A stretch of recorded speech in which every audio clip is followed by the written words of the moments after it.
Hello guys, we are back with a new fanfic. Which is, what if Kakashi trained Naruto as his own from the beginning part 1. If enjoy this fanfic please like and now let's start the fanfic.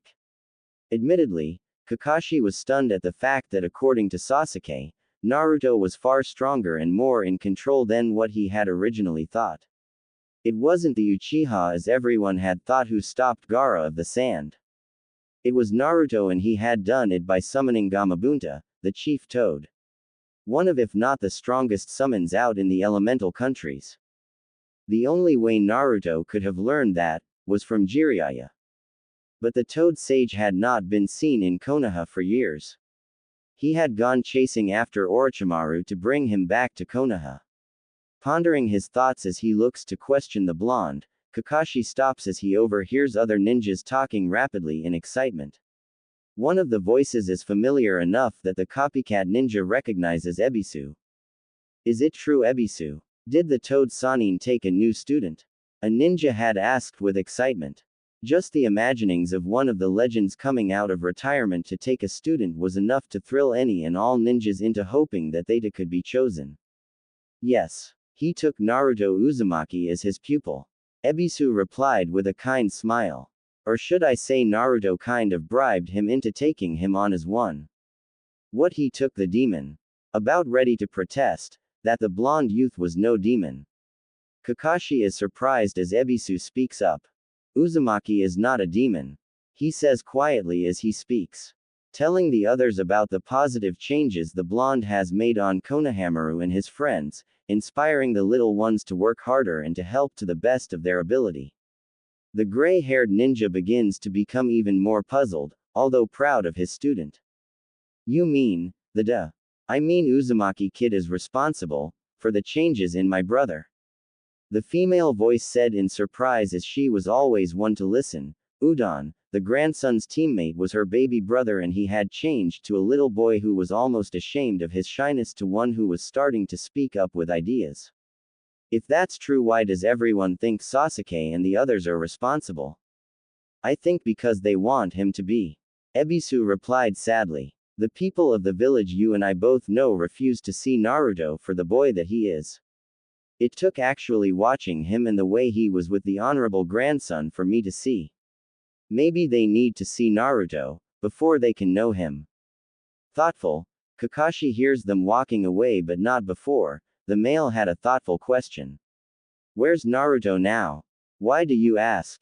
Ebisu replied. Just curious, if what you say is true. I got some stuff I can show the kid. Well, the council just sent Jiraiya off to go and get Tsunade to become the 5th Hokage.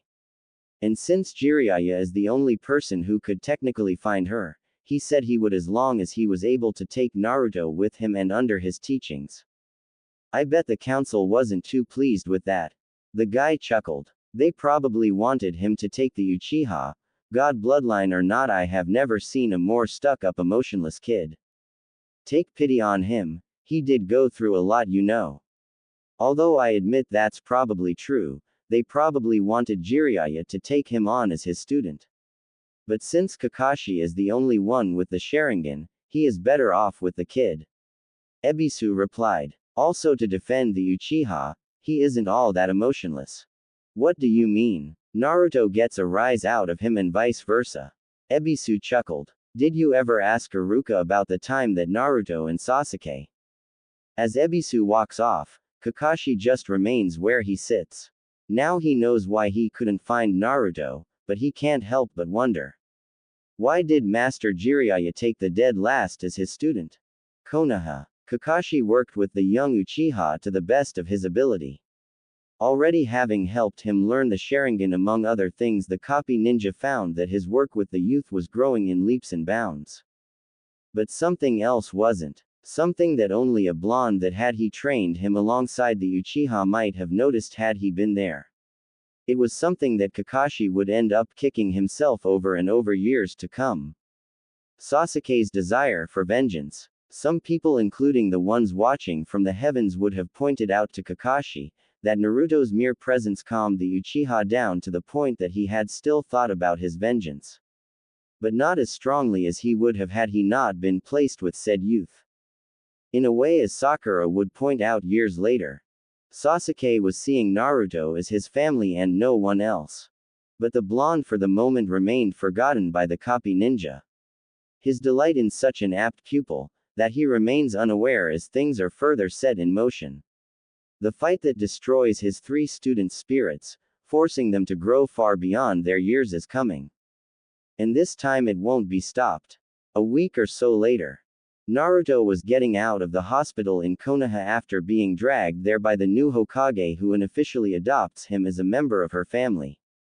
The fact that word has already begun to spread via a very drunk Jiraiya, that Naruto was the one responsible for persuading her, villagers were not as prone to get angry at him or to hurt him. It was something that made the blonde smile happily in joy.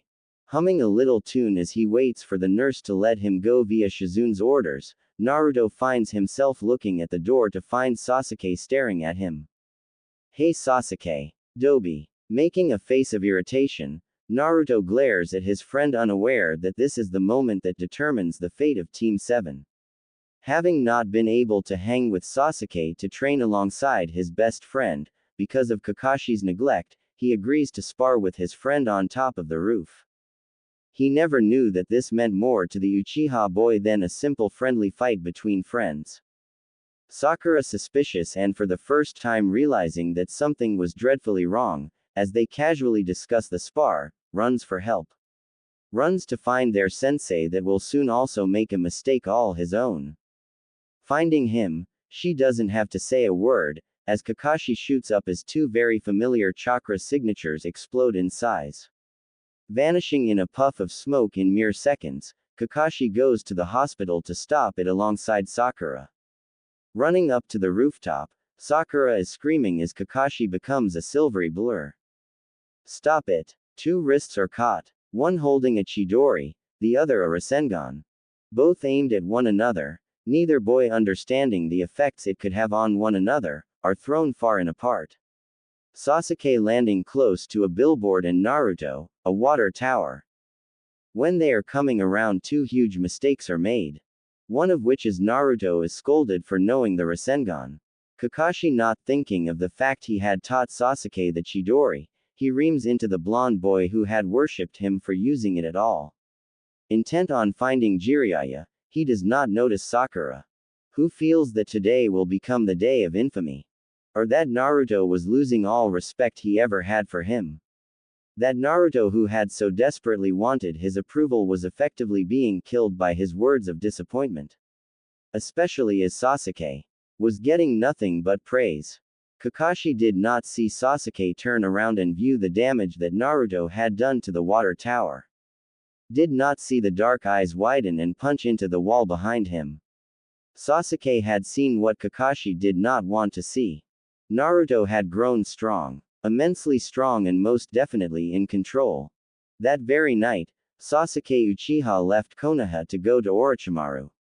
That night he also decided that should Naruto go after him, he will try and do what Itachi would have wanted him to do. Kill his closest friend. Minato was panicked, his spirit having fled the great god's side as he realized what was happening. He followed his son and friends as they chased after their missing comrade. Only just this morning had Naruto and the others realized that Sasuke was gone. And the only ones available to go after one lone genin would be, of course, other genins. But that was before they had gotten reports that Sound Ninja were there to meet up with the Uchiha. And not just any Sound Ninja, but the Sound 4. The elite of the Sound for all intents and purposes. Thankfully he had managed before he fled to gently urge Tsunade to ask the Sand siblings who were just arriving to go and aid Naruto and the others. If they had not gone when they did, Choji would be more than likely dead, as well as Neji. Shikamaru and Kiba would not have made it past their opponents without aid from Kankuro and Temari, as Naruto would not have been free to go after Sasuke without aid from Gaara and the errant Lee. Both of which took on Kimimaro, allowing Naruto to go after the errant youth. While this was going though, and Naruto was catching up to his best friend, his brother practically in his opinion, Kakashi was returning. Immediately upon hearing of what had happened, something akin to guilt began to wash over him.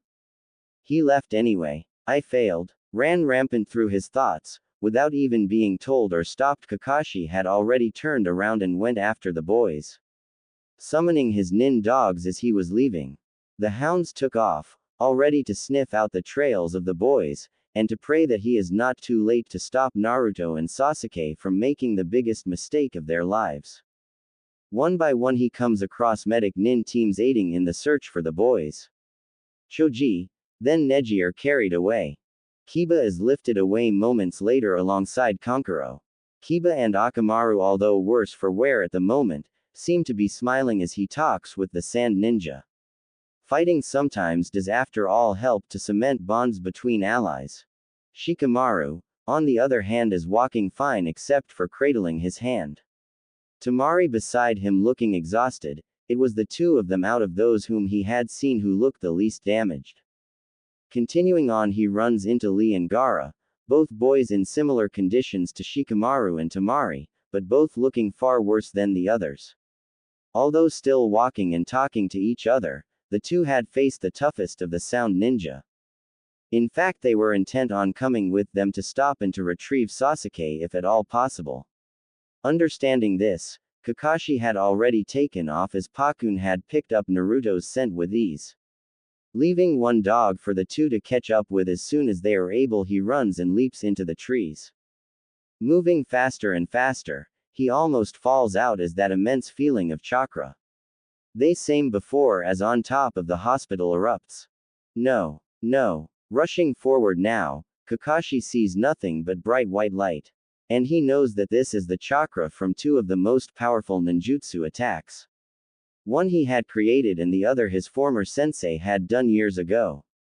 Arriving at what is known as the Valley of the End, Kakashi looked around in the falling rain. Pakun, can you smell them?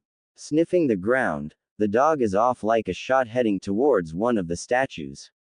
Looking down and off the cliffside, Kakashi sees a motionless orange form on a small platform beneath the image of one of the first Hokages of Konoha. Leaping down, praying above all else that he is not seeing things, Kakashi is almost ready to cry as he finds his student struggling to stay alive. Although his skin if fully healed, Kakashi is no fool as he sees the hole through Naruto's jumpsuit, one perfectly fitted the size of a Chidori belonging to Sasuke. What have I done? Kakashi whispered to himself. Pakun wisely says nothing as he sniffs the headband beside him. It's Sasuke's. The hound said with a quiet sadness as Kakashi bends down. You gave it your all, didn't you, Naruto? The copy ninja said sadly as he placed the Sasuke's head wrap on Naruto's stomach. Picking up the youth, he manages to get Naruto onto his back. Leaping up carefully, adjust chakra when he needs to, Kakashi reaches the top with relative ease. Still, as he looks at the devastation below, Kakashi could almost sense the pain and guiltiness radiating from not just Naruto, but Sasuke. A whimpering sound from his precious cargo is emitted, and his eyes open slowly and almost glassy with pain. Elsewhere, someone whose eyes are identical stops, before he continues on his path. A look of relief on his features mixed in with the pain and sorrow of loss. Some bonds are not meant to be broken. Resisting the urge to go after the errant youth, as the pained cry of the one on his back erupts, Kakashi leaps away.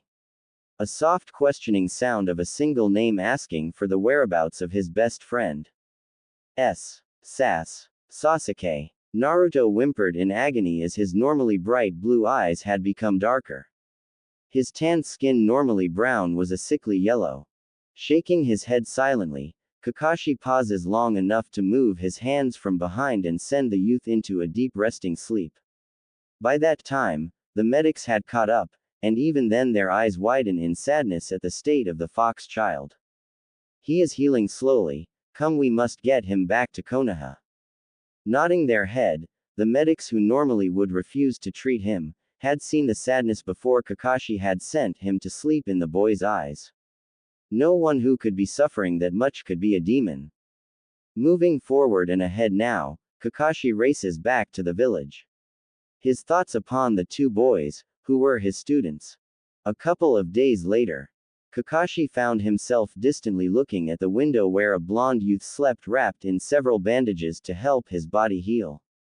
Wanting to say he is guarding him from any villagers that might think now was a good time to hurt him, in a way Kakashi knew better.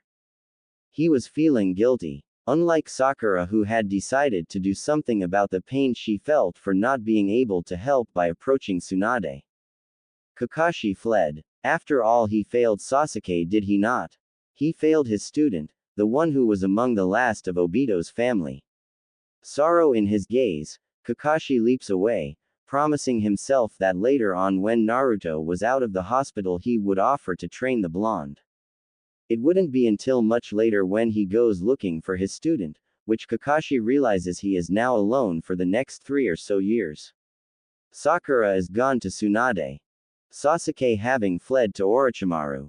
And the one person, the one whom he thought about but always told himself whom he would help later, the one whose loss he was beginning to feel deep in his heart, was gone with the last of the Sannin. Jiraiya the Toad Sage had taken Naruto as his student, to teach him and to help train him to go against the Akatsuki.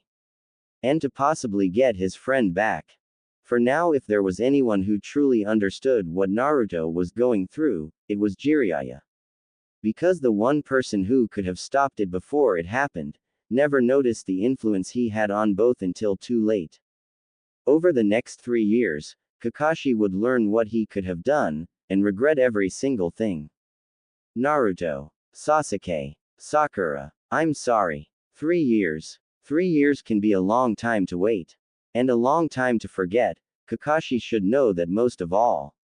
But yet things still do not click with him as he goes off for one mission or another.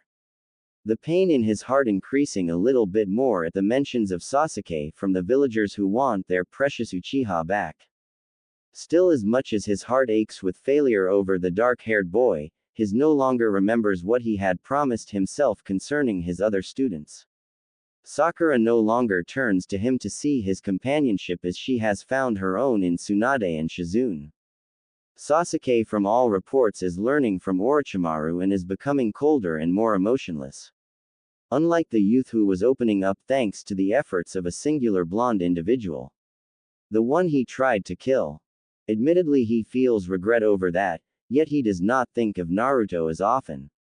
To be honest, he tries not to and has not, because since he had left he had felt pain in his heart, at the thought of the blonde being taught by someone else. It literally made him in the beginning, fight his own urge to take his student back. Never realizing that if he had gone after the young boy, who despite loving the attention was missing the first people to actually accept him with all his heart. Especially the teacher he longed to seek approval from. But as time passes, people quit thinking when there is no word. People quit remembering when there is nothing really to remember. It's horrible to do that to oneself. But it is done. That is why he kept taking mission after mission, to keep the pain away. Without pain, though, one can forget things. Kakashi promised himself he would not, but he did forget his promise to himself. That is why he did not rush immediately as a little boy and his 2 friends came running pell-mell through the streets that day looking for the members of the Rookie 9 that were in town. He's back. The voices of 11-year-olds Moegi, Udon and Konohamaru screamed as they went from clan to clan looking for the 15-year-olds, which were Naruto's closest friends. Sakura, already having been with them when they first found out, was happily chatting with the youth and Jiraiya. And as they approached the Hokage Tower, Naruto was greeted by a crowd of ninjas. "Hey Dobi!" Kiba shouted as he and Akamaru bounded over.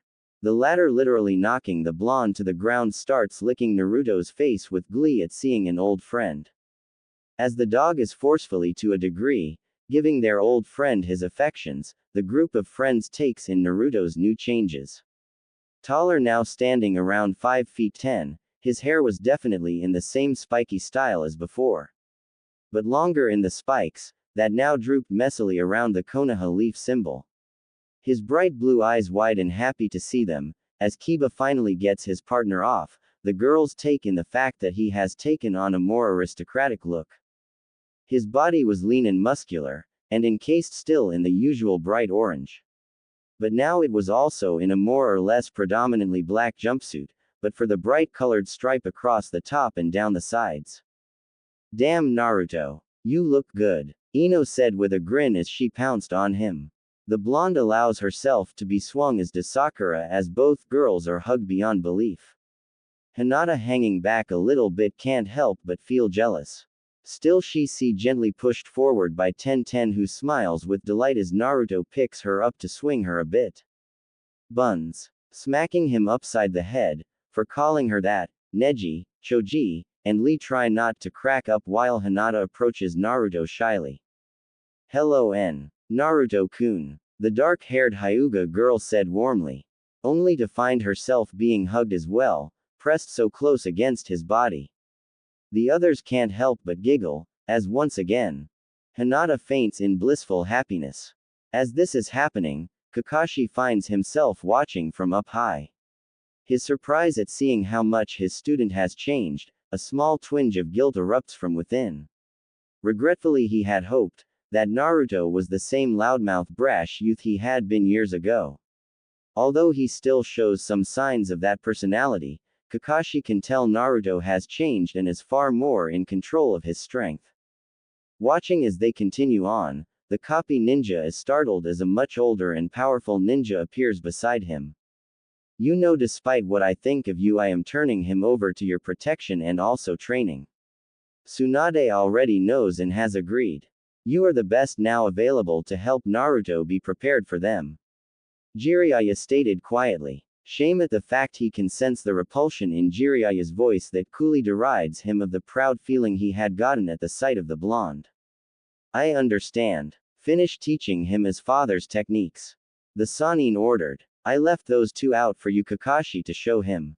After all, you helped his father develop those skills. Confused and puzzled, Jiraiya chuckles and vanishes, but not before saying one simple thing. Remove the whiskers from his cheeks Kakashi and tell me, who do you see? I leave it to you to tell him, once you realize it. Puzzled by Jiraiya's words, Kakashi finds his eyes drifting to Naruto. In his mind he does as Jiraiya requests. But instead of Naruto, he finds himself looking at the Yondaime. His former teacher. Looking at the mountain rapidly and then back at the blonde several times, Kakashi's pain grows as he realizes what he should have noticed years ago. Not only did he fail Obito in protecting his baby cousin Sasuke long after his death, he failed to be a part of the life belonging to his beloved sensei's son, Naruto Uzumaki. Resolved deep within him, Kakashi vows to do his best to be there for the blonde. To train him in his father's techniques even further, so that he can reach the Rasenshuriken and the Hiraishin. Maybe by then he could win back Naruto's friendship, at least as his former student's gaze meets his. And looks away. Kakashi quietly watched from the rooftops later that night as Naruto hung out with Sakura and his friends. Although the two had invited him to join them, after the test Tsunade had asked him to do with them, Kakashi had declined. Holding up the book Naruto had gotten him from his favorite author, Jiraiya, the older man had disappeared in his usual puff of smoke. Only to reappear above them and watch with a quiet longing. Looking back at that time this afternoon, Kakashi was not expecting anything save a hello. But the fact that the only person who got a present from Naruto out of all the people the youth knew, was him. The ninja almost wanted to refuse it. He didn't deserve Naruto's thoughtfulness. He honestly truly believed he didn't. But looking into those quiet blue eyes, that half expect him to reject it, he was happy to see surprise in them as he took the book gratefully. He was even more overjoyed, when Naruto had given him a shy smile that unlike others was quiet and true. For the first time Kakashi had looked forward to testing his two former students and they both passed with flying colors. Although both will call him Kakashi-sensei out of habit, they were his teammates now and no longer his pupils. Watching the blonde chat happily with Sakura and Team 8, Shino having recently returned from a mission, the 5 teenagers were talking about maybe catching a movie. All of them wanting to hang out and relax with a friend. It is not much longer that Team 10 joins the duo and soon all of them are off to the movie theater.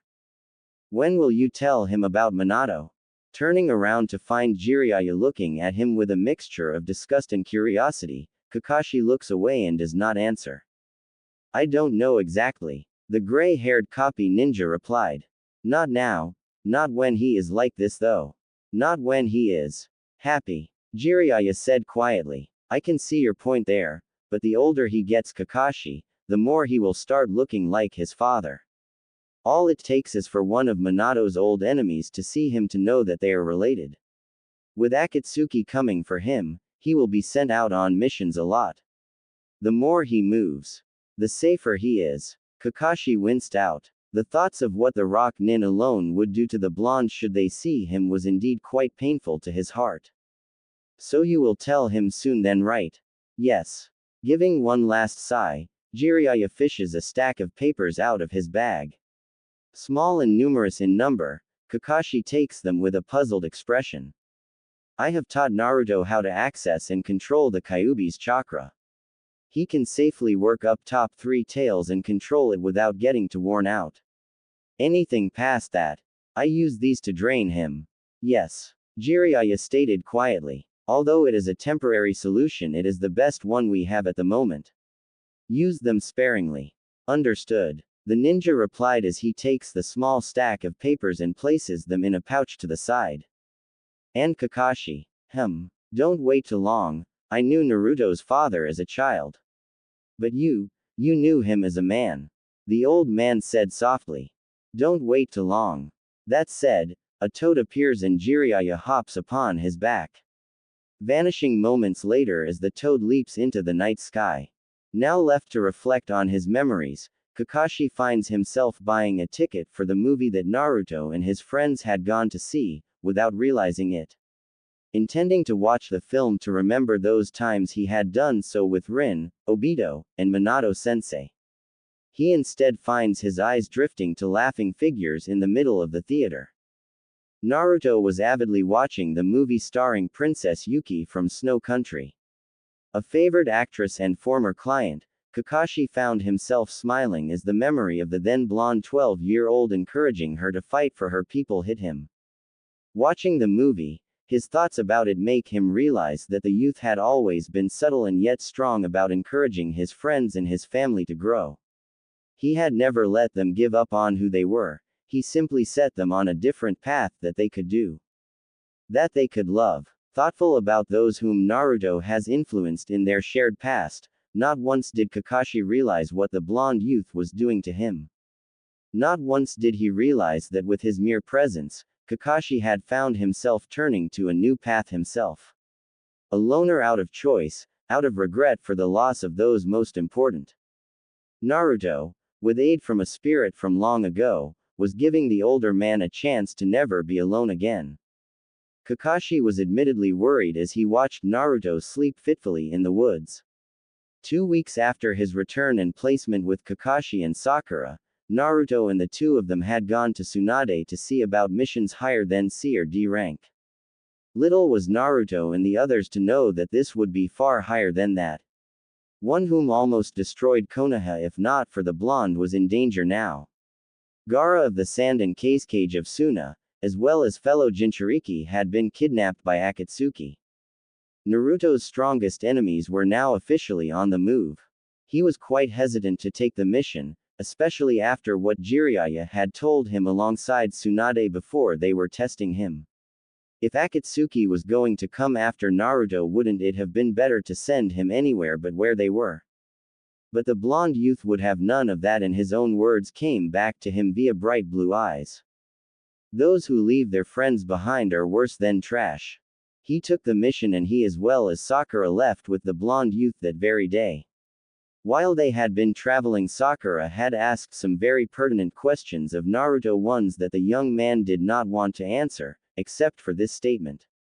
Gaara is like me. Puzzled by this, Sakura said nothing else, but Kakashi's heart and soul nearly broke with those 4 painful words. It explained so much about that time 3 years ago and the events that happened in the woods. The one where he had started to lose his 3 precious students. Sakura was held prisoner and Sasuke had nearly died fighting the demon vessel from the sand. Many to this day still thought it was Sasuke, despite facts proving it was the blonde, who had saved them from Shukaku's wrath. It brings forth Ebisu's words from so long ago. They choose not to see what is in front of them. Never have truer words been spoken on behalf of this bright young man. Slowly and with time, ninjas of the leaf had apparently been taking another look at the blonde since his return. Why? It seems the young man whom Ebisu had talked to years ago alongside a woman, was Kotetsu of the guards. And being the curious ninja that he was, he decided to talk to Naruto's classmates. They all confirmed from their own experiences that Naruto was not a demon and that they themselves had to teach him the basics in just about everything the boy knows when it comes to simple reading and writing. Shikamaru and Shino were the ones who did most of the tutoring with aid from the other boys in the class who were happy to lend Naruto their books to use. Kiba was the one who played and challenged him in hands-on practice, besides the well-known Uchiha boy. And Choji. Well, Naruto and Choji shared a common love of something strong between them. Something that the boy was willing to share often since his mother made so much and he noticed the blonde little. He gave Naruto food for while he was in school. But ironically, neither boy knew that Choji's mother had seen the longing as well from Naruto. Despite what her husband believed at that time, Mrs. Akamichi was a good woman who could plainly see the child within Naruto screaming for a little bit of love and friendship.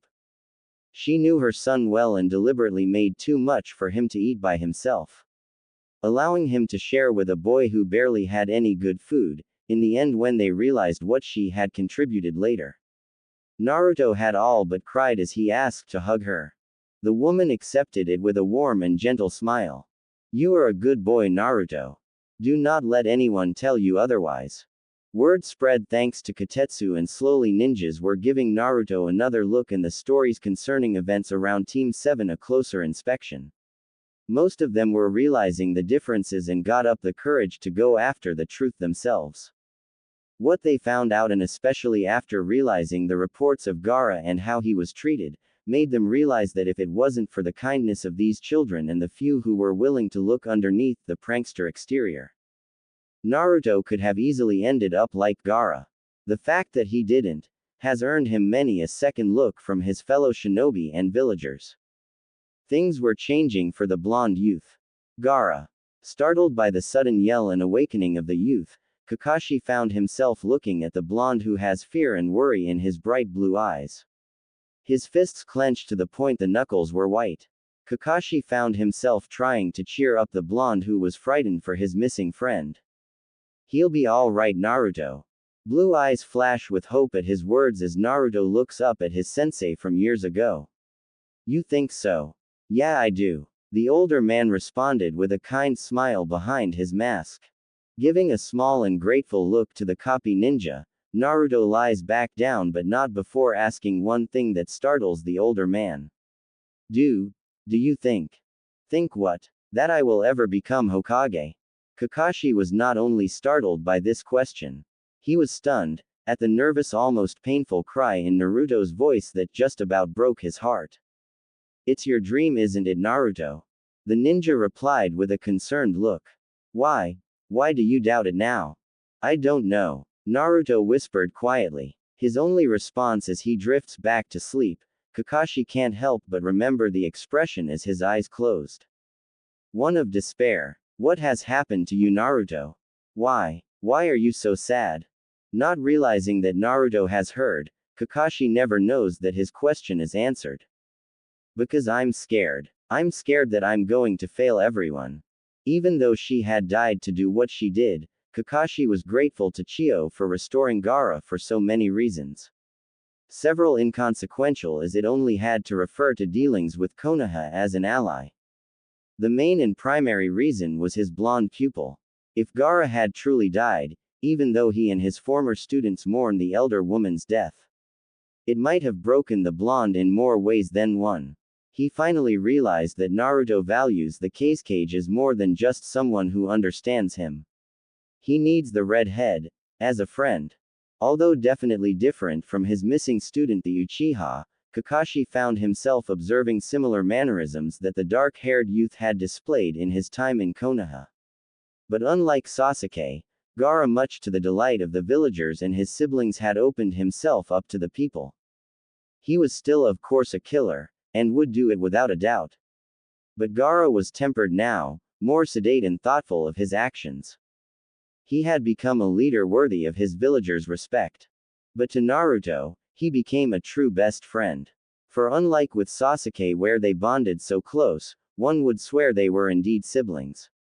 The closeness in emotions between the two young men could only be described as deep friendship. Gaara's death would have crushed Naruto's spirit. Chiyo's saving him at the cost of her own life had made it soar with hope despite the sadness at her own death. Kakashi-sensei. Looking up to find his only former female student looking at him, Kakashi raises an eyebrow in response to her tentative query. What is it, Sakura? Naruto, he's a demon vessel, isn't he? Eyes widening, the older man hops from his position and gestures for her to follow him into a separate room. Glad that Naruto is busy chatting with the Sabuku siblings, he looks at one of the few people whom the blonde treasures. What makes you ask that? When we had left to the hideout, Chiyo was saying some things, and well after what had happened to the cage and all. I got to thinking, is that why those men wanted Naruto after what they did to Gaara? I mean, they had insinuated that the other was there when we broke through.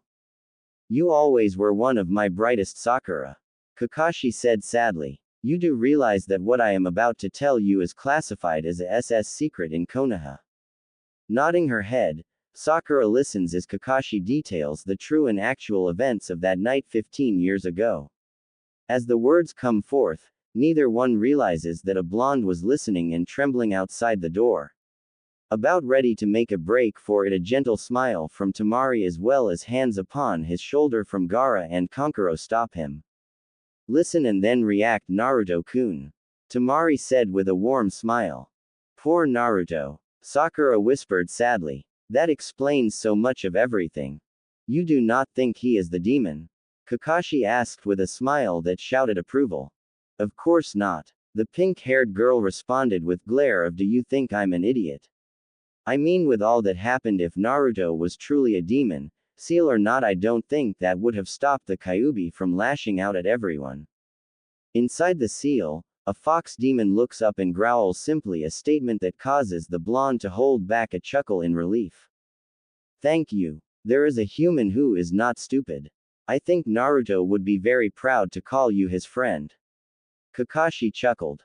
Well, the idiot better. Sakura giggled. I ain't going to lose him either. After all, he still intends to bring Sasuke back, and this time I'm going to be there to help him.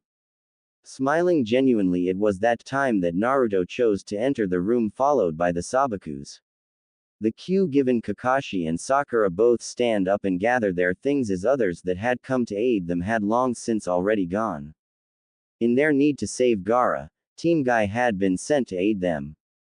It was lucky that they did. The Akatsuki had set traps and they had to face 4 of the ninjas in head-on combat. Guy's team was lucky to only have to face Kisame of the Mist. Kakashi and his team, the other 3. Sasori of the Red Sands, whom Sakura and Chiyo had successfully killed. As well as Deidara, whom they are hoping, thanks to Kakashi's new Mangekyo Eye, was dead as well. But doubt had crept into their minds, and well, he may be gone, but the consensus was that the blonde clay ninja from Rock was not out. And last they had to face the one who got away. Itachi. If Sasuke had known what Kakashi and the council knew now, he may have never left Konoha. After all, his brother would be coming for the 9-tailed fox Jinchuriki. Also known as Naruto Uzumaki, his one and only real friend in the dark-haired youth's opinion. But something tells Kakashi that it will not be long before the rumors spread and knowledge is fully known of what the Akatsuki wants. And he worries about the blonde for a reason that ties into his relationship with the Uchiha. Sooner or later, Sasuke will come back to Konoha for Naruto. The reasons are what frightens him. The one reason he hopes is because of the bonds of brotherhood that had manifested between the two boys growing up. The reason he does not want is for Sasuke to return to use Naruto as bait for his brother. Kakashi winced as he left the blonde alone with Yamato. The looks on the youth's face hurt him as he knows Naruto must be thinking that once again he was abandoning him. But since they have returned to Konoha, that feeling of danger has never left him. He had hoped by teaching the youth the continuation of his father's skill, he could work up the courage to tell him about his father and who he was. He had hoped it would by all accounts aid him in getting rid of this feeling and bond him closer to the blonde who was showing signs of trust and adoration in him. Feelings that he never really noticed until now. Ones that made him feel warm, almost paternal towards the youth. But it only made things worse. And that is when the news reached him as well as others in the shinobi ranks. Asuma Sorotobi was dead, according to the team that had left to give and deliver aid to Suna. They had run into two of the Akatsuki members, and unlike Team Kakashi, most of them did not make it alive. He could see the need for vengeance in the eyes of the rest of Team 10. Two young men and one woman who adored Asuma as he was their sensei and later their friend. Those were emotions that he now understands all too well, for he could have had that sense of loyalty if he had spent more time with Sakura and Naruto. Two of his students who stayed but found others to teach them what they wanted to know. He desperately wanted to make amends to his two former students. Kakashi knew that if anything were to happen then, nothing short of death would make Naruto and Sakura not stop till all of Akatsuki was dead. They were three of his very near and dearest friends to his two former students. He had to go and give them his aid as best he can. Forgive me, Naruto. Leaping into the trees outside Konoha as he had arrived at his destination, he waited. And it was not long that his waiting was rewarded as Shikamaru, followed shortly, by Ino and Choji came out with intent to go after the two Akatsuki who had killed their teacher. Listening as Tsunade tried to talk them out of it, Kakashi waited for his moment and leapt to the ground. Then send me with them. They are all startled by the sudden sound of his voice and they find themselves staring at him as he leans casually against a tree with his all too familiar book in hand. Tsunade sending him a clear message of what the hell you were doing stalks over to him momentarily telling the three younger ninjas to stay. What about Naruto? She mutters angrily. I thought you were going to train him in his father's jutsu. You knew. The blonde nods her head angrily in response. I've always known. Who do you think Minato asked to come back long enough to help his wife deliver? Giving a small sigh, Kakashi tells the older blonde woman of his fears for the youth under his protection. A understanding rolls over the older woman's features as she begins to relax as well as worry for the boy she sees as her family. You really think so? Yes. Kakashi said quietly. If things happen like I suspect they will, you know the three of them will go regardless if you keep me here. And they will get killed regardless of the Nara's genius. At least allow me to help them get a fighting chance, not for my sake, but for theirs and Naruto and Sakura's sanity. So be it. Tsunade responded with a tinge of regret. And maybe a little bit of respect. But don't you dare die on me, Kakashi. Naruto and Sakura need you as well. Turning around, the blonde woman yells. Team 10. You and Kakashi are to go and investigate the presence of the Akatsuki between here and Suna. Understood? Shikamaru, you are in charge, but you will listen to Kakashi. Understood? Puzzled by the joining of their friend's favored teacher to their team, Shikamaru nods his head. Moments later, the four vanish without a trace. In the meantime, Tsunade is already working on a backup plan. Although Kakashi was good, this was Akatsuki after all. He and the others will need more than just them to face off against these ninjas. Time to make a certain blonde learn even faster. Kakashi found himself fighting the urge to hug Naruto senseless or beat the crap out of him for being such an idiot. The youth was still in the hospital alongside Sakura, Yamato as well as the rest of Team 10 and himself. The only one of them able to leave though at the moment was everyone but Naruto. Naruto had indeed completed the Rasenshuriken as his father the Yondaime had tried to create and would have if not for the Kyuubi. Tsunade had given him an ultimatum essentially, before she had sent him as well as Sakura and Yamato to aid them. Essentially learn the Raisenshuriken now, or lose your friends. So Naruto had gotten over halfway through the process before he had taken off after his sensei and Team 10, much like his father would have. Kakashi finds himself remembering with a fond smile. But the smile turns to a sad one as he remembers other things. There were many things his former teacher who had told Kakashi many times as he trained him, that he would do once he was able to have a family. Events that he would have counted on Kakashi to be there to do as well as his other students if he could not. Giving a small sound of pained regret as he feels that in many ways he had failed the blonde, he is stunned to find tears flowing down his cheeks. Ones that he did not realize he was giving until a young brown-haired woman, who was quite familiar to many, brushed them away with a clean cloth. You were worried about him, weren't you? Startled to find Shizune looking at him with a kind face, Kakashi looks away without saying a word. Never before has he allowed himself to give in to his emotions. At least not since the deaths of his former teammates, as well as his father. He had thought there was nothing left in him to really cry about. He understands more than most think, you know. Shizune said without really directing it towards anyone in particular. He is just so used to playing what people expect. Turning to her, Kakashi finds himself staring at the profile of the young woman with a gaze that was a mixture of emotions. Some good and some bad, but within that gaze was also a willingness to listen. People had always had expected him to be a fool, to be happy and to be so strong in his beliefs. Today I saw Naruto, as I had done only once before. He is very much like what they expect, but one cannot be that way all the time. You can only fill a bottle up with so much water before it flows over the top and makes a mess. But for Naruto, when that bottle breaks, who will he turn to help him clean it up? With that said, Shizune walks away, leaving Kakashi to think. And to once again regret over his negligence of the youth who at the moment was surrounded by many of his friends.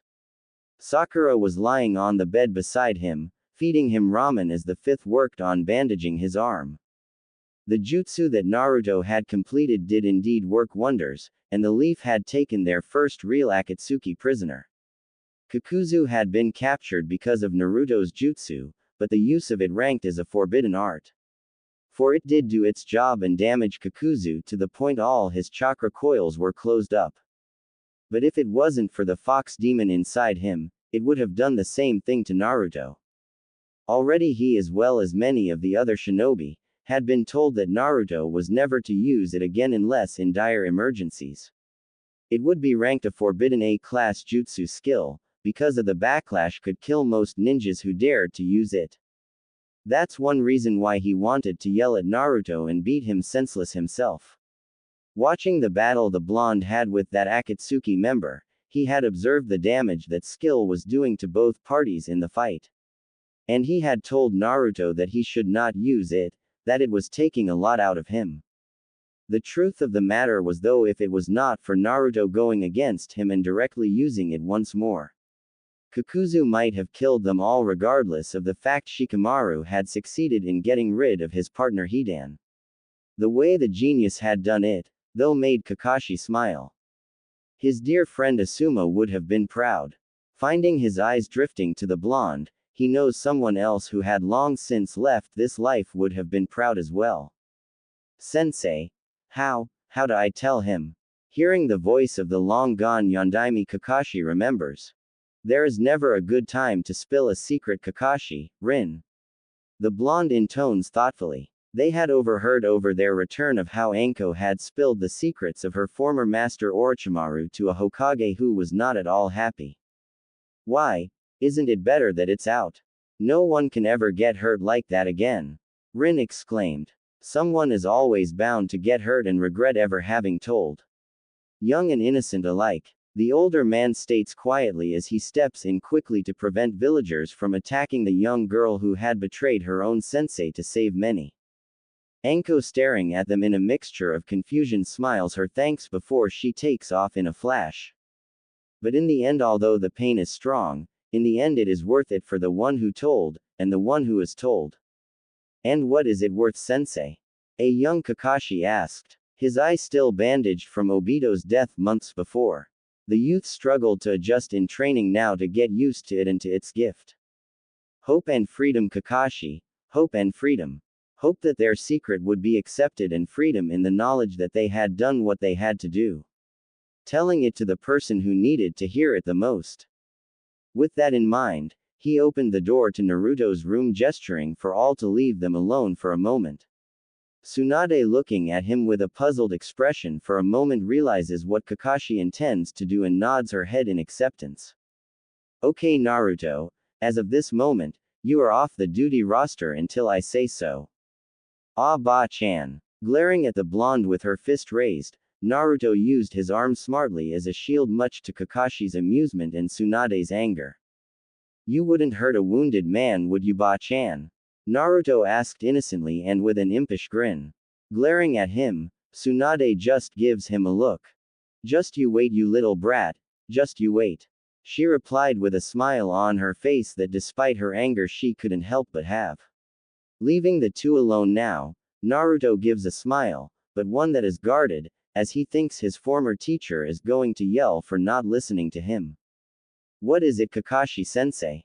Hearing the cool and guarded tone in his voice, Kakashi knew Naruto was upset at what he perceived was his virtual abandonment to finish learning the jutsu with Yamato.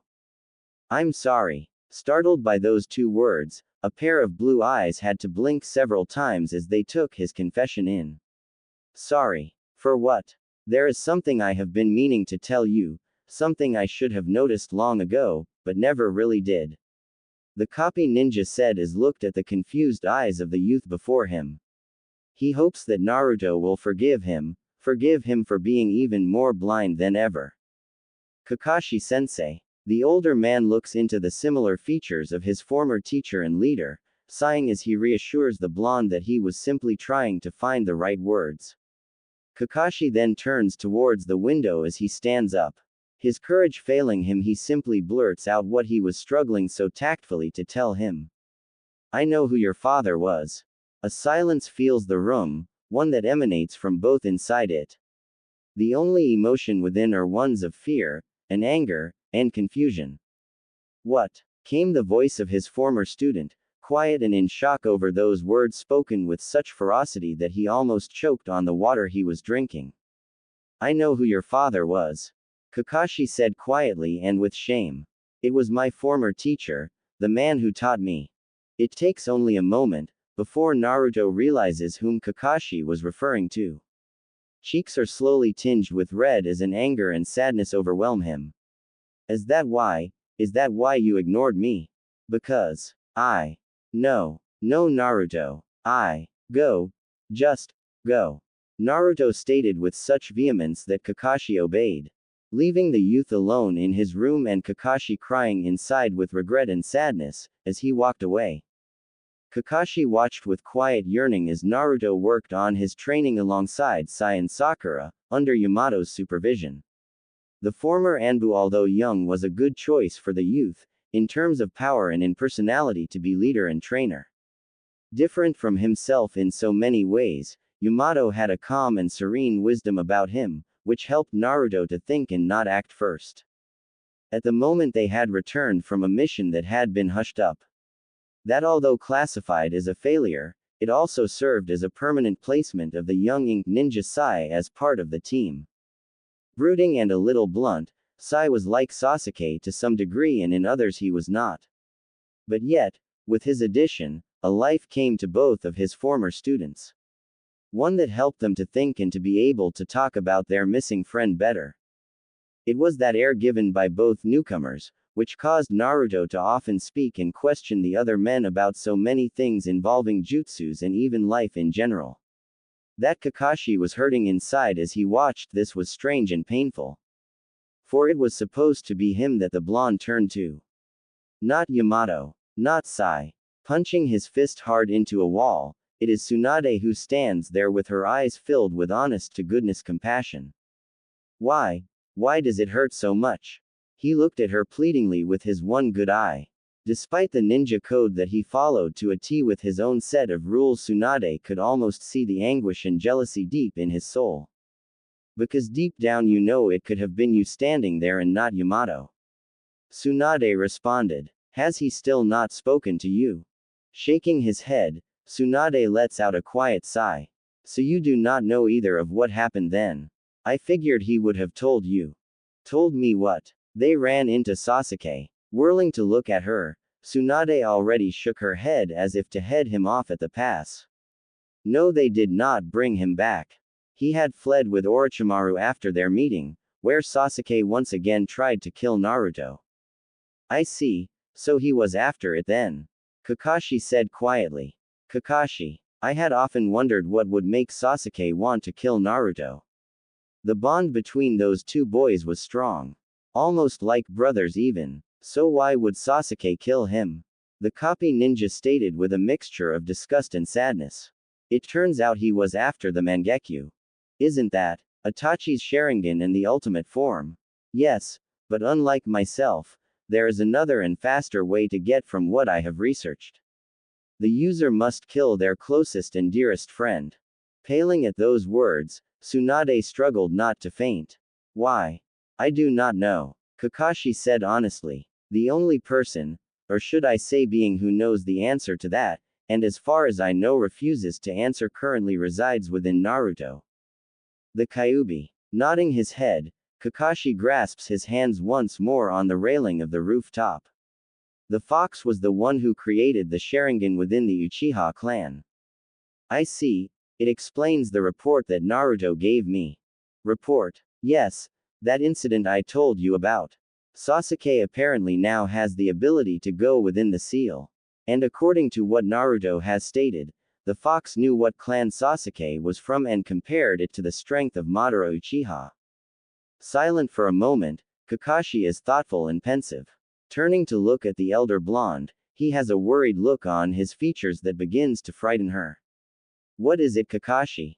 I think history is going to repeat itself and badly, Tsunade-sama. I don't know why or even how this feeling, but I have a feeling we are heading for the next shinobi war, and Sasuke and Naruto will be in the middle of it.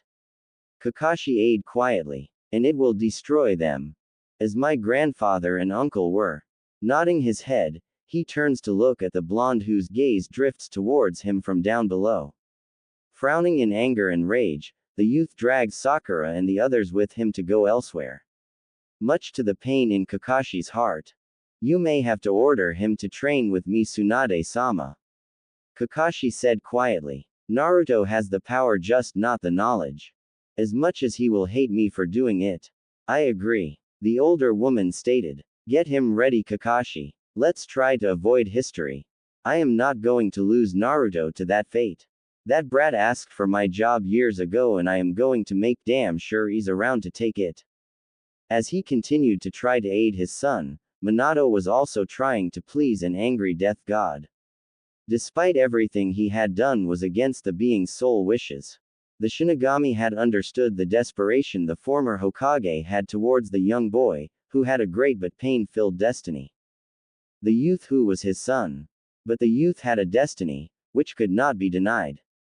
This fate, the youth had, was one to save the fate of his world. Without him, this world was doomed to destruction.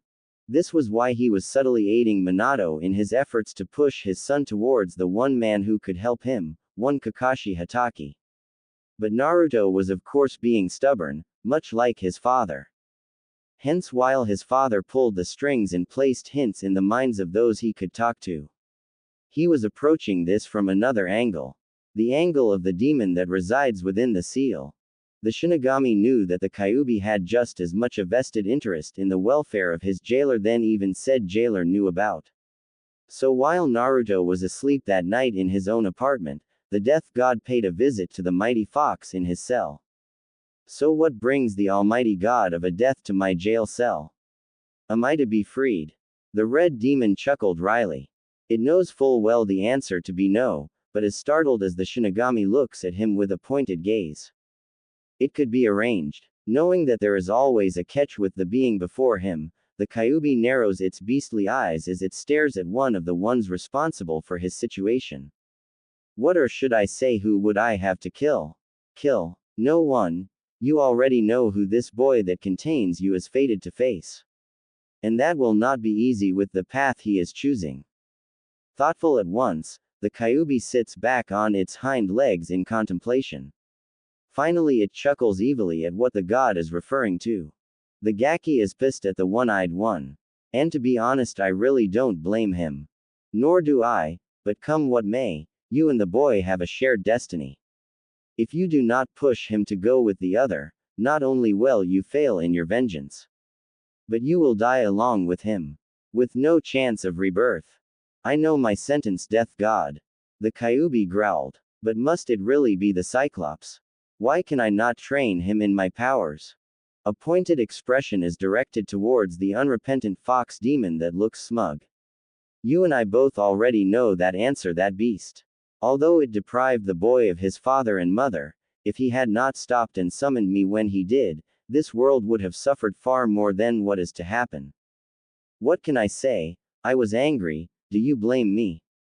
That thing and his little servants killed my kits. It is the only reason why I have not exerted my powers beyond this blasted seal as I could have. You know this thing stopped holding me years ago. That is true, it has. Why have you not? Saying nothing, the fox just looks at him and the god smiles. You respect your jailer. I admit the meat shield has grown on me. There has been many times as he grew that he could have used my power to not only set me free but to also destroy everything in this rotten little village. Instead he has grown, and as he grew he has changed the ideals of those very ones who condemned him. Nodding his head in understanding, the god looked at the being who was calm from within its cell. So you will speak with your jailer?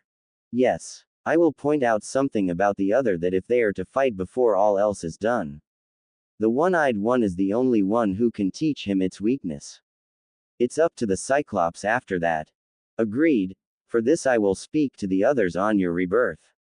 You better. I do not relish being inside this flesh bag any longer than I have to be.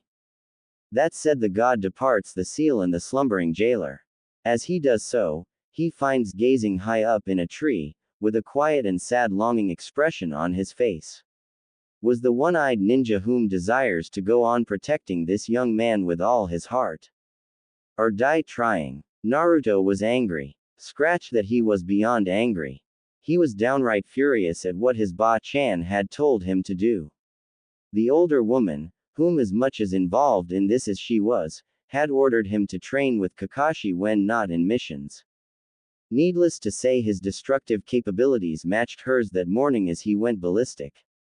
Knowing he could never hurt the older woman, whom had done more than most when it came to keeping his secret and to keeping his sanity intact from time to time, he had immediately left to the training grounds and let loose so many Rasengans upon it, that the groundskeepers will be working it well until next week. With the aid of those ninjas with the special affinities for it. Gaki, if you don't calm down, I'm going to personally do a few things from here to make you regret giving me a restless nap. Startled by the voice of the fox, Naruto finds himself in a trance as he is brought down to the seal. Watching as once again the smoke from before manifests itself, the Kyuubi is looking at him with malevolent red eyes. Eyes narrowing as the Kyuubi glares at him, Naruto can't help but wonder. Why did you bring me down here, you damn fox? Because they're right, fleshbag, you need the one-eyed one if you are going to get your friend back. Growling in response to that comment, the Kyuubi responds in kind with a growl of his own. One that is far more deadly than any Naruto could ever give. Although he is admittedly afraid of what this beast could do to his mind and body from inside him, Naruto gazes into this vicious eyes with a stubbornness to rival that of a god. He can't teach me anything new. Then you already lost Meatshield. You forget he was the one who taught your spirit brother, the one you went to get back, that little skill that punched an arm through your chest, or have you forgotten? Startled, Naruto looks guilty as he realizes that the demon is right, by his comments. Finding the fox staring at him smugly, he turns away to hide his shame. So focused on getting Sasuke back and surviving Akatsuki, he had forgotten that his friend had almost killed him years ago with that technique. You've forgotten that, I see. Shut up, you damn fox. Chuckling maliciously, the fox ignores him, continuing to speak the truth. Listen, little jailer, you already know your friend is strong and more than likely knows a lot more techniques now, just like that one that can and will kill us. That one-eyed one that you are angry at was the one who invented it, and he was the one who taught the Uchiha. Don't you think, you moronic little morsel, he would also know its weakness as well as that of the other? Caught off guard by the fox's words, the blonde found himself thrust out of the seal with a parting shot made by the fox. Think about it and take advantage of what he knows. Through him you might just succeed, Gaki. 8888888888888888888888888888888888888888888888888888888888888888888888888888888888888888888888888888888888888888888888888888888888888888888888888888888888888888888888888888888888888888888888888888888888888888888888888888888888888888888888888. The following day, Kakashi for a change. Admittedly, he was concerned about Naruto. The youth was, according to Tsunade, far from pleased at the order given to him to come and work with himself upon jutsus to survive not only Akatsuki, but jutsus that could possibly save a lost friend and missing brother in arms for the blonde. And most of these jutsus that Kakashi was intent on showing him were ones that Minato had taught him, including the Hiriashin. So to say, he was surprised to already find the said youth there, meditating. Kakashi was not only surprised, but grateful. Maybe there was a chance to earn the youth's forgiveness after all. But as Blue Eyes opened and looked at him coldly, the older man couldn't help but sigh. There was hope for him, but who's to say Naruto was going to make it easy? Say Naruto was not pleased at how these last couple of weeks had been would be an understatement. Forced, in his opinion, to train with the legendary copy ninja, Naruto was exceptionally hostile during training. Kakashi, someone who had supposed to be his teacher, his trainer for when he was younger, and not do it. Well, it hurt him a lot. It hurt him even more that those times he really needed someone to talk as he grew up, the only adult male he should have been able to confide in other than Iruka was Kakashi. Iruka was the father figure as a child, but as he grew, Naruto realized that the Chunin was more of a brother than a father to him. It didn't really make a difference though, for if it wasn't for the dark-haired ninja, Naruto might never have been able to do the things he had done. Kakashi, on the other hand, despite his lateness, or his lazy kind of attitude, when things mattered he protected Naruto, Sakura, and Sasuke. He set down the rules when time came, he actually made time to be with them to a degree. But, well, when it came to things important, it felt like he and Sakura played second fiddle to Sasuke. And over time Naruto started to lose his faith in the one man, whom before this had started, the blonde looked to as a father. Those words that day on top of the hospital, before Sasuke had left, they hurt. It had hurt him so much to be scolded for using what was his father's prized technique, and not to hear Sasuke get the same for using the Chidori. It hurt even more, that unlike Sakura and the others who spent time writing to him via Jiraiya, that not once did Kakashi do the same. Naruto, focus. Kakashi-sensei. The youth muttered coldly. The older man winced a little bit at the tone, looks with regret at the blonde that confuses him greatly. Enough that Naruto wonders, did Kakashi truly regret not talking to him? Shaking his head free of that little childlike hope within, the blonde hardens his gaze once more. Glaring as he continues to work on the instructions alongside his clones, the youth turns his back on the man, never noticing the sorrow and the longing for acceptance. Therefore he was surprised as Naruto all of a sudden asks him something that catches him off guard. Why did you not tell me before? Pausing in surprise as this is the first time Naruto has started to willingly speak with him. Kakashi looks at the blonde that despite the cold and bitterness of disappointment in his eyes, there is a lost little boy, searching for something or someone to hold on to. A little boy, that even at this moment unknowingly reaches out to the spirit of said man, who starts to cry with his own pain. Minato listened and felt the sadness in the voice of his son. His only child that by all accounts should have had felt love and joy as a little boy. But instead knew nothing but hate. Already he begged and pleaded with the god of death, that when it came time for Iruka to come and sit for judgment, that he be allowed to speak for the Chunin. The Shinigami had humored him for a moment and simply said there was no need. The dark-haired man's kind and gentle heart towards Naruto had plain out guaranteed him a spot in the light. Same goes for many others that had over the years had made the little boy grow and know that even though he knew mostly hate, there was in fact some good in the world. The ramen chef owner and his daughter, Tsunade, Jiraiya, Rock Lee, Hinata and many others. There was even some that because of his son being there, that he was saving with his presence. Two who would have had far more miserable fates in store for them, if Naruto had died. Sasuke and Kakashi. Their fates were still undetermined at this time in the eyes of the Shinigami. But their destiny, though rested alongside that of Naruto. To fight what was needed, was power, yes. But bonds that not only Naruto must feel, but the Kyuubi as well. Sasuke was indeed a brother in all but blood to the Fox vessel, but unknowingly to both youths the Fox had felt similar issues, because of that fateful day in the Valley of the End. The Fox was not stupid, the killing intent was there in both of the boys at that time. But what was overriding it though was the scent of kinship and understanding. They knew, despite all denials on the Uchiha's part. They knew what had passed between them and that was why Naruto was so desperate to save the dark-haired teen from the snake. Something that even now as Minato watches Kakashi struggle to answer could see starting to now form between his son and his former student. A familial bond. Naruto. I didn't know. Kakashi said reluctantly. Before Naruto could protest that, Kakashi holds up his hand. Please let me finish. I didn't know but I think it was because I was afraid. Why? The teenager replied sadly and with bitterness. Because of my tenant. The older man looks at Naruto helplessly and with complete pain and sadness as he shrugs. No, I don't know. Looking at you now though I think it was because you look so much like him. So much so that I was scared to get close. That said, the copy ninja vanishes in a rush of emotions in front of the blonde youth. The confusion evident still in Naruto's eyes it is at the moment that Tsunade steps forward. Having been watching quietly from the shadows, she knew somehow this was the day to observe the young man that she considered family. After all, she was the one person whom Naruto looks to as a mother, and who now knows she is needed. Care to talk, Naruto-kun? Tsunade smiled as Naruto stepped into the Hokage offices first.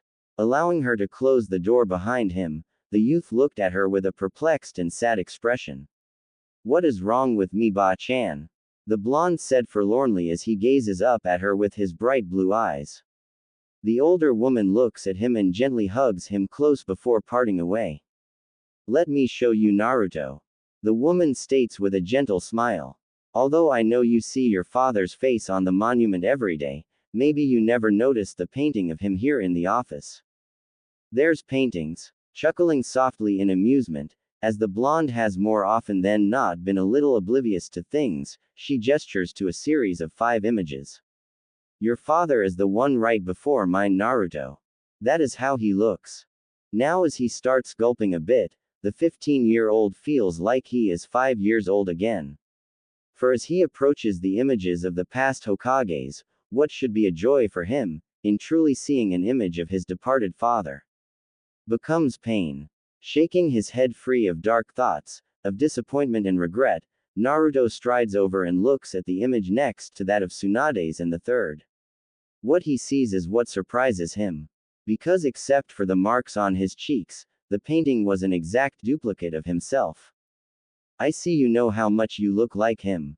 Clutching his hand into a fist, the blonde resists the urge to punch something hard.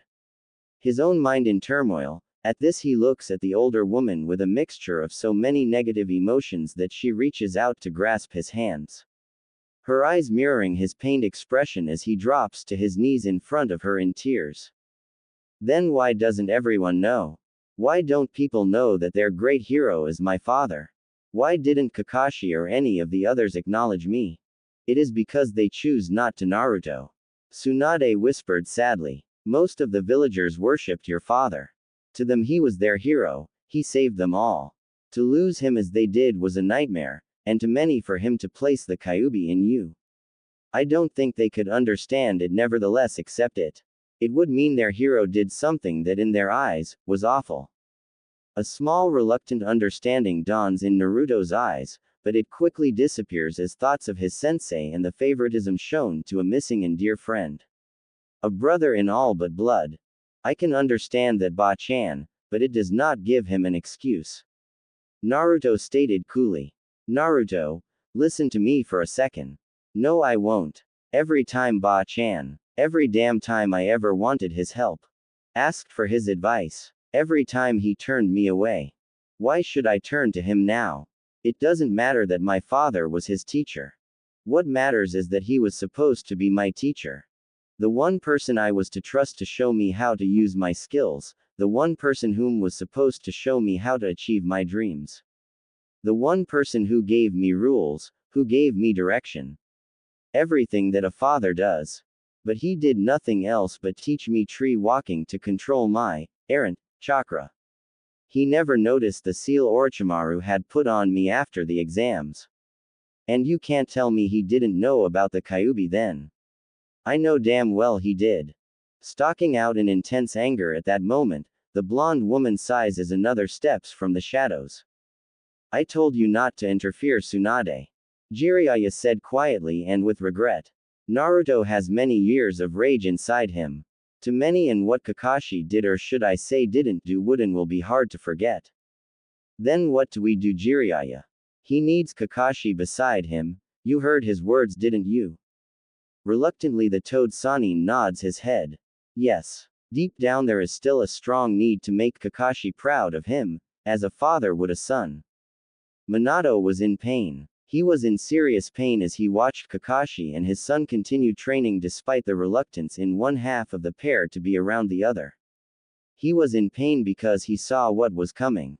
Soon they would be off for news of his son's missing brother in spirit. Being where he was, as the Uchiha clan was massacred, he had felt sorry for the youngest boy. He was surprised at the sad and yet knowing comment of the death god as one by one the once overly proud clan came in. Sometimes pride cometh before the fall. Pride, to say that the Uchihas were a prideful clan would be quite true. Not only that, but their arrogance was a definite slam in the negative as well. But as he tried to talk to the Shinigami about it, the death god simply looked at him with a sad and yet painful smile. Naruto is the catalyst to heal him. Confused, as he watched the events unfolding, Minato realized what his son was achieving unlike many others in the village. He was turning the last of the loyal Uchihas into someone whom otherwise would face a dark fate. He had asked why so many had to die. The Shinigami had simply looked at him and told him. Their fate was determined. Because Sasuke was still innocent, still naive somewhat, he could be saved. And slowly, his son was succeeding into changing the young survivor into a normal human. The young boy was becoming approachable, unlike his former clansmen.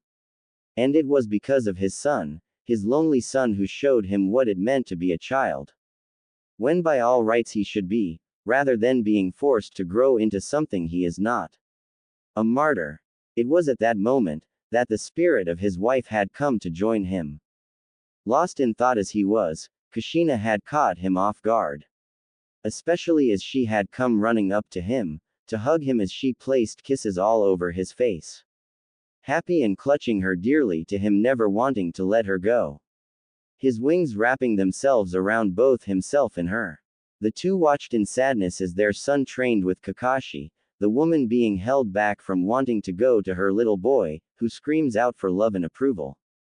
But it was only moments later that Minato could not help but look at the death god in puzzlement at this unexpected pleasure of his wife beside him.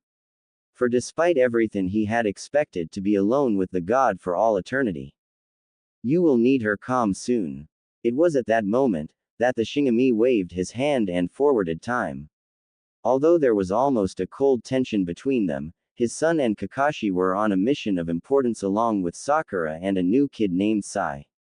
Beside them were obviously a Inuzuka, an Aburame, and a Hyuga.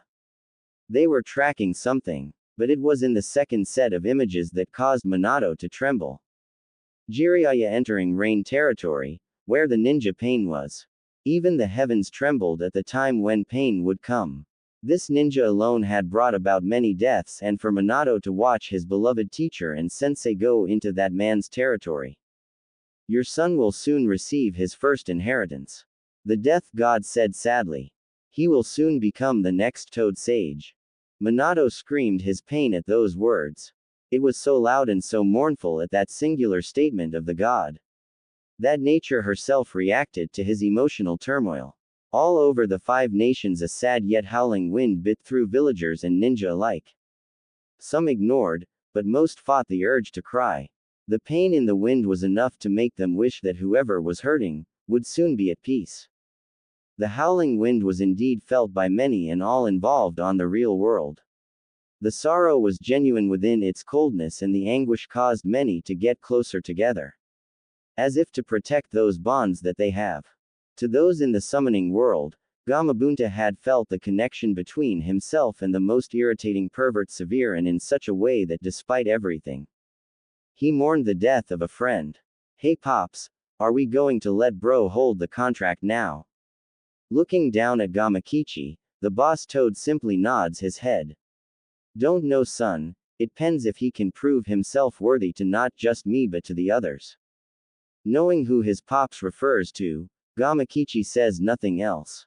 Unlike most of the other summons creatures, the toads like the snakes were most peculiar about whom they would work with. Jiraiya the age-old pervert was fated to hold it, and did so as the first one in hundreds of years according to the ancient toad seers. With his death the only one who could summon them was Naruto. What would he have to do Pops? That's up to the elders. Nothing else said all Gamakichi and the other toads that had come to like the prankster blonde. All that was heard though was a low keening wail of mourning as the death of a summoner hit the world of the greater beasts. But as it passed it awakened another summons beast. A beast that can sense one that is like them in so many ways that it smiles with impish anticipation. And it is the same one of which the elder toads were working with right now. Tracking Sasuke as he did, Naruto was admittedly hopeful of running into his friend again. The fact that a clone was taken out, the youth immediately knew what direction he had run to. This strange man, this one in the weird mask, had impeded his way. It was long enough that now he wonders, where did his friend go? Musing about what to do next, he does not notice the various expressions on the faces of his companions. But as that wind hits, Naruto feels a sense of loss hit him. A loss that feels so close to home, that out of need and instinct the youth immediately summons a beast. Ignorant of the others who scrambled to get out of the way as a large cloud of smoke emerges, all including the blonde are surprised as not just a toad appears. So does a 5-tailed red fox. The familiar presence of Gamakichi, who stares mournfully at Naruto, was comforting. But the fact that he holds a familiar scroll with him, one that is very recognizable as the contract. The fact that the fox holds one as well was puzzling. The fact that the two looked at one another, Naruto as well as the others could see the silent communication between the two beasts. Both beasts, although childlike in appearance and demeanor, were wearing kimonos of black as if in mourning. It was the presence of Pakun, also in black, who had appeared without being summoned, who spoke volumes. Because it is very rare that a summons creature does so unless something is to be imparted. Pakun. Greetings Kakashi. The dog said quietly. Follow me please. The copy ninja, confused at the request of his longtime tracker friend, followed the little dog into the woods. The rest of the team looked at one another in confusion as both the fox with the scroll in the tails and Gamakichi approached Naruto. I'm sorry bro, we will miss him. Even Pops mourns. Confused and wondering even more. A look of almost panicky fear as the fox approaches with his own words. Feminine voice speaking out softly, the red fox looked with a nuzzling sorrow as she brushed against his leg as if to offer him comfort. I am sorry too. From what the toads told me he was a good man. It was at that moment that a sad sound of surprise and regret emitted from Sakura as Kakashi himself re-emerged with Pakun. The blonde shaking his head as if in disbelief at what the words have implied or only emphasized as Pakun howls. What's going on? Naruto. Kakashi states quietly. No, he can't be. The blonde whimpered out as he tries to back away. Sakura preventing him, as she had put two and two together. She simply hugs him in that moment. Naruto, whispered the pink-haired girl quietly, as she started to approach her friend, when he wrenched away as if to get away from the implication and the sorrow in Kakashi's gaze. Naruto, it's Jiraiya. No, he's not dead. Damn it, he's not dead. Naruto screamed out. The demonic aura of the Kyuubi flaring up, Kakashi quickly whips out a seal and slams it on top of the blonde's forehead. For once, he is grateful to those tiny slips of paper. Grateful for the rest it will give Naruto. As Naruto passes out, he catches the youth with the aid of the fox summons who cushioned his head with her tails as Kakashi laid the youth down. What's going on? Kiba asked quietly in his confusion. Akamaru, understanding the howls Pakun has been doing, he himself starts howling in sorrow for his friend's loss. It's the pervy sage. Gamakichi said quietly. He's dead. Naruto is now the Toad Guardian. Eyes widen at the implication of the little toad's words. One of the three Sannin, the greatest ninja ever to come out of Konoha, save for the Yondaime, was gone. His title passed on apparently to their knuckle-headed friend. It was at that moment that the little fox who gently rumbles her belly that catches their attention now. I am here to offer him a rare chance, to become the first to summon my kind in over 1500 years, the red fox stated quietly. My name is Kitala. Has been 3 days since the news of Jiraiya's death had spread across the 5 shinobi nations. Morning colors flew in Konoha as the tracker team returned. Having lost track of Sasuke, the fact that there would be a memorial for the Toad Sannin, Kakashi had ordered the return of both teams to Konoha. Twice since then he had been forced to use those slips of paper to knock Naruto out, to keep the Kyuubi from exerting its control. But more to keep Naruto from going out and getting himself killed in a need for vengeance for his fallen teacher. He was thankful for the presence of Akamaru, the massive dog with Kiba's directions, had allowed Naruto to be strapped to his backside. And considering the mutt was just as quick as them, it allowed the team to move at a reasonable fast pace without losing time. Setting up the camp, for the last night before their official arrival, Kakashi looked to find Naruto being eased up off of Akamaru. After being laid down and onto the ground gently, Kakashi approaches and keeps watch over the blonde like a father would his son. The others who were Naruto's friends smiled gently at the quiet steadfast gaze of the older man who looked out for him. That of someone who cared. Kakashi-sensei, he will be fine. Sakura whispered softly. Come eat. Hinata curling up next to Naruto to watch over him as the medic pulls the copy ninja away. When it had first happened, it was the presence of Hinata as well that had soothed the blonde. The way they figured it was something about her scent that calmed Naruto. That allowed him to take comfort in her warmth. It was also the only way they had been able to get Kakashi to eat. For other than struggling to knock Naruto out, they have noticed that the normally together ninja and their knuckle-headed friend had been quiet. Almost alone compared to their camaraderie of the past. Gamakichi having left, he entrusted the scroll to those whom Naruto knew well. Namely Sakura, who held it tightly to her, but it was their newest companion, who stunned them all. The little fox had patrolled in Naruto's stead, when they camped for the night. In fact, it was twice that they had found ninjas while albeit not dead, were trapped in genjutsu so powerful that not even Kakashi could break unless Kitala willed it. And she did all this while carrying the scroll she intended for Naruto to have when he was all right. Unusual for a summons, as they long expected her to have vanished by now. But Kitala had simply looked at them and gave a mischievous grin. Seconds later, several doppelgangers of her in various colors emerged, and well as they ran through fire and trees, the little fox taught them a lesson. It is true we foxes are dangerous when angered. But part of what you see is also not real.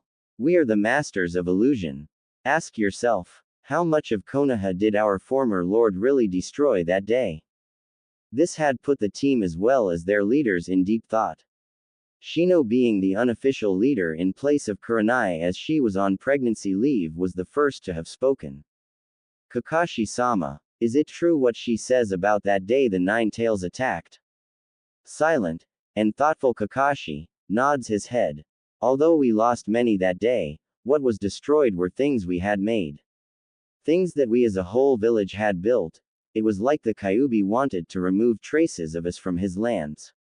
Not the land itself. Smirking within the seal, the Kyuubi just nods his head as he mused within his cage. I am a creature of nature. When something feels tainted to my land, I want to remove it.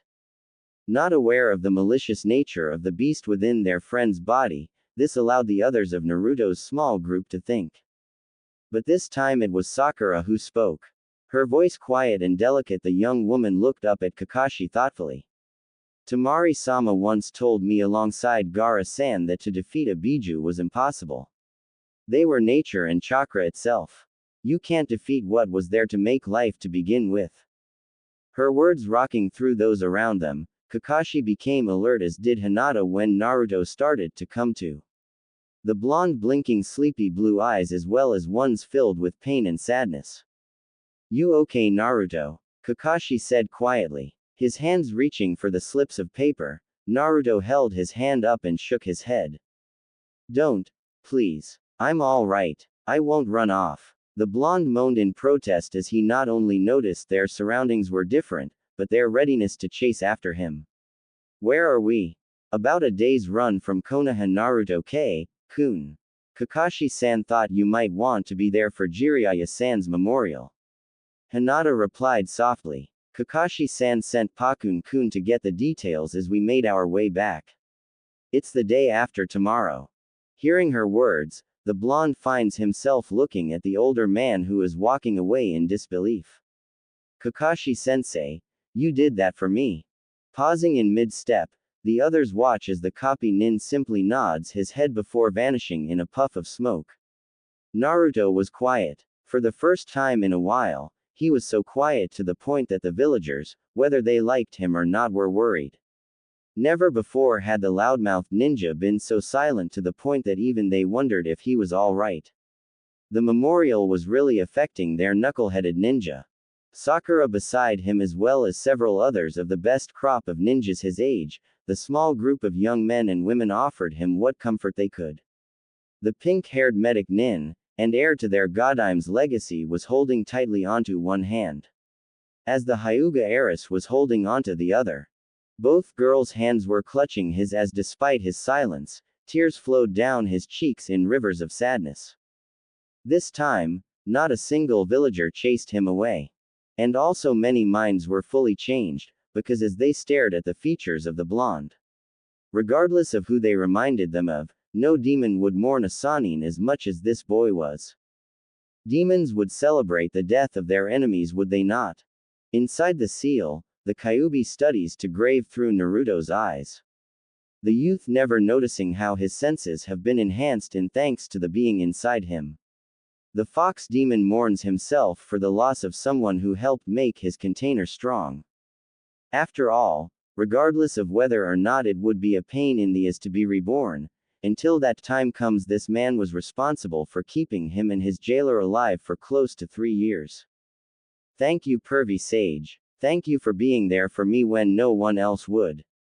Naruto whispered forlornly, and all of a sudden, never realizing he spoke aloud, Naruto's words were heard by not only his friends around him, but by a gray-haired ninja whose heart almost breaks from the sad tone of loneliness in his voice.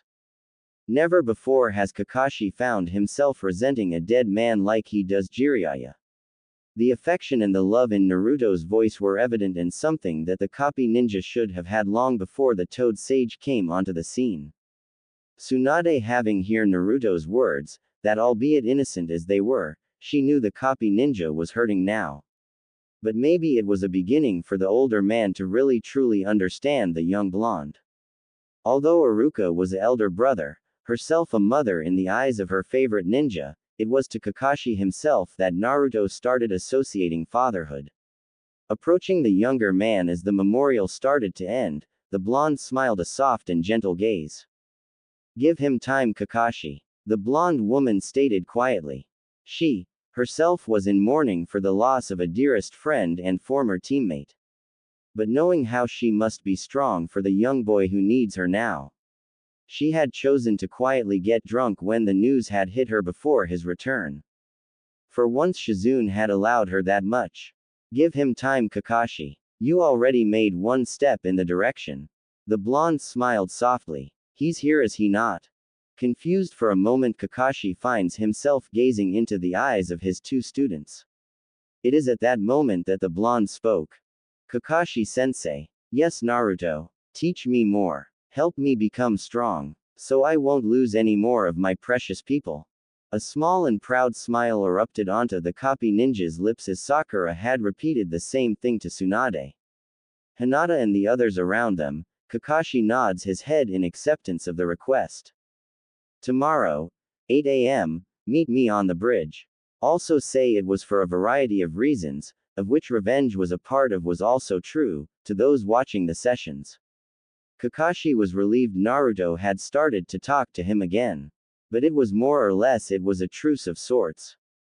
Naruto would simply listen and do what Kakashi instructed. But the blonde was most assuredly upset. Not that anyone could blame him. Sakura cautiously spoke to Tsunade just the other day of some of the memories of the departed Sannin.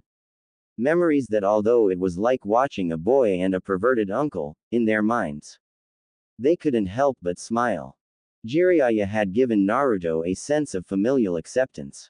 It was through the Toad Sage that Naruto had really truly understood what each of the precious people in his life really meant to him. And it increased his desire only more to become Hokage, so that he can protect them fully. It was then that realized on that trip, that Iruka was more like a caring big brother and not a father. That Tsunade herself had become his mother as Sakura and Shizune were sisters. Crash. Whop. Thud. What made them sad were the memories which were shared with Jiraiya concerning that day in the Valley of the End. Ones that made even Sakura cry, as it brought Tsunade to a quiet kind of sadness that was very much unlike the normally strong woman. Sakura, I will teach you more. Maybe with your help history can stop repeating itself. I think that will be the greatest thing I can do to remember Jiraiya.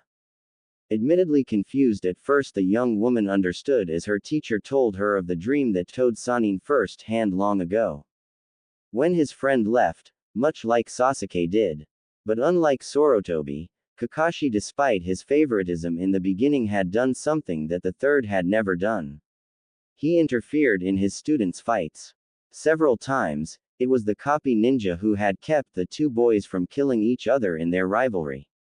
Several times, Kakashi was the one who set down the rules. He was the one before the exams and everything started, who advised them, who helped them to believe in themselves in the beginning. It was he who taught them the meaning of bonds. Crash, whack, slam. Which was another reason why she is making sure that Kakashi and Sakura was around Naruto as often as she could from here on out. Especially Kakashi, because maybe, just maybe, the fact that should Sasuke and Naruto meet again, he might be able to do something their old sensei could not. Tsunade reflected to herself that day. Save what is left. Sorotobi could not. Maybe Kakashi could. In the weeks following the death of the Toad Sage, Naruto and his friends as well as Kakashi had gone out on missions. The truce still standing, it had become almost a fragile sort of bond of trust between them. Kakashi had gone out of his way several times to not only give his approval to the youth who had craved it so much. He also began to tell stories of his time with said youth's father. Naruto and the others just sat in amazement at the copy ninja's words in those times. Several times, the others would make comments about how it made sense that Naruto had an obsession with orange and ramen. For it only made sense considering his father did. How his bright and stubborn personality had come from his mother. Memories that made the campfires warm and inviting during those mission away, rather than cold and filled with concern.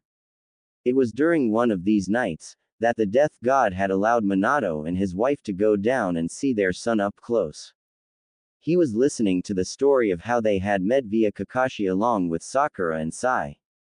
The latter of which who was doodling another picture. Kushina had taken a peek and squealed with happiness. Minato, take a look at this. The blond man, reluctant to leave the youth that was his son, he walks over towards his wife and is struck with surprise at the images Sai was drawing in one of his notebooks. Somehow, using Kakashi's words, and his own imagination, the ink ninja had given an accurate, almost exact image of that day in Konoha where they had met. It was when his gorgeous wife had dumped ramen on his lap for saying something inappropriate a la Jiraiya. I still remember having to go to the hospital for that. Minato glared mutinously at his wife and sensei. The latter had just arrived. Happy to see him, albeit he wished under better circumstances, Minato had asked that Jiraiya be allowed to come and visit Naruto with them. The death god had of course agreed. But only after asking the pervert for advice on peeping.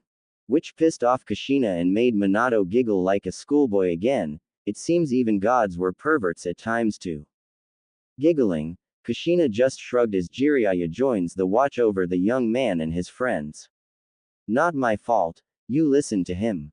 Growling in annoyance now even more, at the reminder, Jiraiya hastily starts to back away as Minato eyes him with an impish grin. At that moment, as he starts to run, a brilliant flash of yellow crosses across the campsite, blowing out the fire for that split second. It is what halted Kakashi's story and made the three teens pause in confusion. Kakashi-sensei? Sakura asked in perplexed tones. Did we just see what I thought I saw? A yellow flash, Sai worded in amazement. Not one to show emotion, even he was caught off guard by this. Especially as he watched his newfound friend stand up and look around. That moment Kushina had forgotten all about the drawing and rushed to her son's side.